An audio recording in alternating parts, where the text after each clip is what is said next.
आप देख रहे हैं अनहोनी। तो चलिए बढ़ते हैं आज की इस कहानी की ओर। एक शाम ठीक 7 बजे मैं अपने घर से रात का खाना लेकर फैक्ट्री जाने के लिए निकला तो कड़कड़ाती ठंड और घने कोहरे ने मुझे ऊपर से लेकर नीचे तक हिलाकर रख दिया। दिसंबर का पहला हफ्ता, ऊपर से गांव की ठंड, इससे मैं पहले से ही वाकिफ था, मगर मैं कर भी क्या सकता हूँ। आज मुझे फैक्ट्री जाना ही होगा क्योंकि आज मेरा काम पर पहला दिन है और ये काम मुझे काफ़ी मशक्क़त के बाद मिली है, तो मेरे पास इसके अलावा और कोई दूसरा उपाय नहीं है। घर से निकलते ही मैंने जब अपनी निगाहें इधर उधर घुमाई तो मुझे गांव के रास्ते पर मेरे अलावा और कोई नहीं दिखा। ऐसा हो भी क्यों ना, इतनी ठंड में कौन मेरे जैसा बदकिस्मत होगा जो बाहर निकलेगा। खैर, मैं चलते हुए फैक्ट्री की तरफ आगे बढ़ने लगा। मेरे घर से फैक्ट्री करीब 7 किलोमीटर की दूरी पर है और मुझे रात के 9:30 बजे तक वहां पहुंचना होगा, इसलिए मैं 7 बजे ही घर से निकल गया। घर से निकलते वक्त पापा ने कहा था, आज किसी तरह से पैदल चले जाओ, कल तुम्हारे लिए एक साइकिल का बंदोबस्त कर दूंगा। कुछ दूर चलने के बाद मैं गांव के रास्ते से अलग एक सुनसान रास्ते पर आ गया, जहां मेरी टॉर्च की लाइट पड़ते ही मुझे अंधेरे का पता चला, क्योंकि उस रास्ते पर अंधेरा इस कदर छाया हुआ था कि मेरी टॉर्च की लाइट ना के समान मालूम पड़ रही थी। सन्नाटा तो इस कदर फैला हुआ था कि रास्ते के किनारे झाड़ियों से आ रही रात कीड़ों की आवाज़ें भी मुझे साफ साफ सुनाई पड़ रही थीं। रास्ता पूरी तरह से जंगलों से घिरा हुआ था, तो मुझे बार बार बस यही डर खाए जा रहा था कि कहीं कोई जंगली जानवर मुझ पर हमला न कर दे।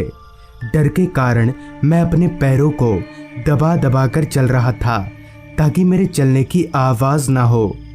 अभी मैं आगे बढ़ ही रहा था कि तभी मुझे पीछे से एक टांगे की आवाज़ आई। उस आवाज़ को सुनकर मैंने जब पीछे पलटकर देखा तो तांगा चलकर मेरी ओर आ रहा था। उस तांगे को देखकर मैं रास्ते के किनारे खड़ा हो गया और मन ही मन में बोला, पैदल जाने से तो अच्छा है कि मैं इस तांगे वाले से सहायता मांग लूँ।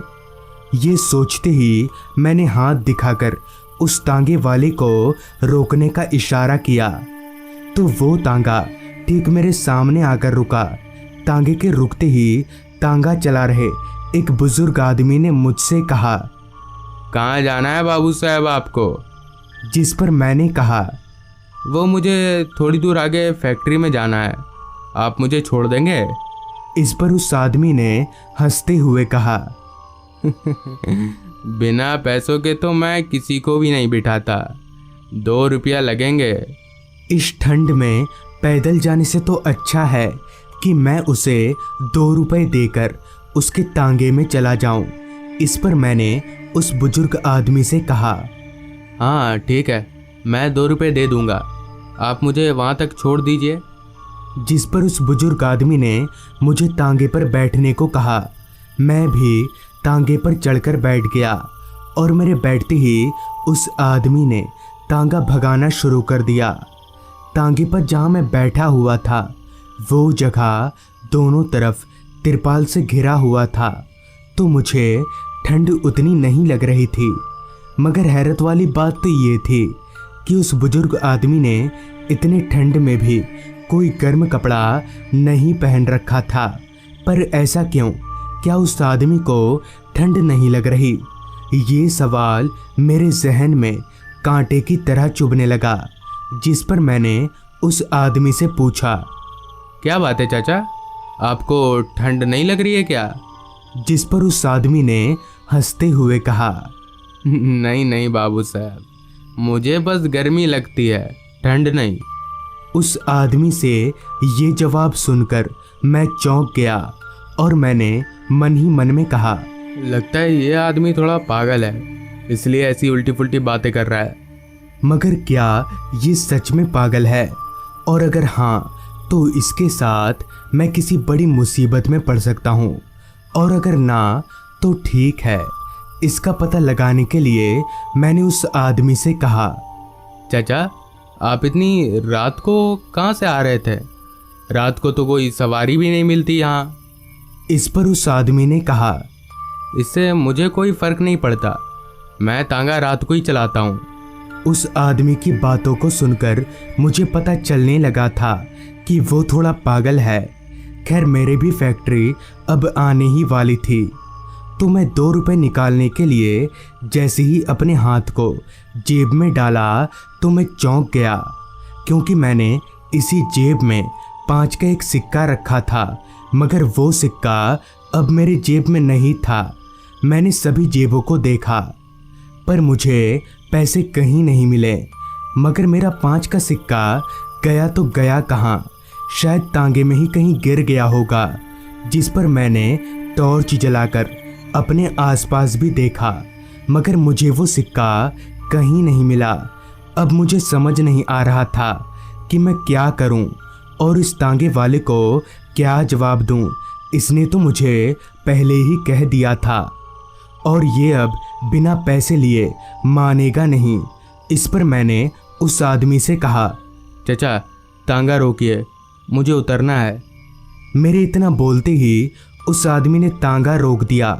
तांगा रुकते ही मैं उतरकर उस आदमी के पास गया और उनसे कहा, चाचा, मेरे पैसे गिर गए हैं, अब तो मैं आपको 2 रुपए नहीं दे पाऊंगा। मेरे इतना बोलते ही उस आदमी ने पीछे तांगे की तरफ देखा और चिल्लाकर कहा, अरे बचवा लोग, तुम लोगों ने लिया है क्या बाबू साहब का पैसा? उस आदमी के मुंह से ये सुनकर मैं सहम गया, क्योंकि मेरे और इसके अलावा यहाँ तो और कोई नहीं था। तो फिर ये आदमी किसको बोल रहा था? उस आदमी ने इतना कहा ही था कि तभी पीछे से 2 बच्चों के हंसने की आवाज़ आई। उस आवाज़ को सुनकर मैं जैसे ही पीछे पलटा तो मेरे होश उड़ गए और मेरा सर एकदम से चक्कर खाने लगा, क्योंकि जब मैं इस तांगे पर बैठकर आया था तब तो यहाँ कोई भी नहीं था। तो अब 2 बच्चे कहाँ से आ गए? अभी मैं एक पुतले की तरह खड़े खड़े ये सब देख ही रहा था कि तभी उनमें से एक बच्चे ने हंसते हुए कहा, हाँ, हमने लिए हैं पैसे और अब हम नहीं देंगे। इतना बोलकर वो दोनों बच्चे तांगे से कूदकर जंगलों के भीतर भाग गए। जिस पर मैंने उस आदमी से कहा, चाचा, ये बच्चे कौन थे? और पहले तो मैंने इन लोगों को तांगे पर नहीं देखा। जिस पर उस आदमी ने जो जवाब दिया उसे सुनकर मैं और सहम गया। मेरी ये पूछते ही उस आदमी ने कहा, क्या बोल रहे हैं बाबू साहब आप? ये दोनों तो आपके बगल में ही बैठे थे, आपको दिखा नहीं क्या? ओ, दिखेगा भी कैसे, ये दोनों तो भूत हैं। इतना बोलकर वो आदमी जोर जोर से हंसने लगा, मगर उसकी हंसी इतनी डरावनी थी कि मेरे कानों को बर्दाश्त तलक नहीं हो रहा था। मैं उसे चुप कराने के लिए जैसे ही अपने हाथ को उसके कंधे पर रखा तो मैं जोर जोर से कांपने लगा। दरअसल मेरा हाथ उस आदमी के शरीर के आर पार हो गया। अभी मैं कांप ही रहा था कि तभी उस आदमी ने एक भारी सी आवाज़ में कहा, माफ़ करिएगा बाबू साहब, मैंने आपको बताया नहीं कि मैं भी भूत हूँ और अब आप भी भूत बनने वाले हैं। उस आदमी के मुंह से ये सुनकर मैं अब वहाँ रुक नहीं सका। मैं दौड़कर भागने लगा। मैं काफ़ी तेज दौड़ रहा था, मगर मेरे कानों में बस एक ही आवाज़ आ रही थी, बाबू साहब, मेरे 2 रुपए दीजिए। मैं उस आवाज़ से जितना दूर भागना चाह रहा था, वो आवाज़ मेरे उतने ही करीब आ रही थी। मैंने जैसे ही पीछे पलटकर देखा तो वो आदमी बिना पैर चलाए ही हवा में उड़ते हुए मेरे पीछे पीछे आ रहा था। इससे पहले कि मैं काफ़ी दूर भाग पाऊँ, तभी उस भूत ने पीछे से मेरा गला पकड़ लिया और मुझे उल्टी दिशा में घसीटने लगा।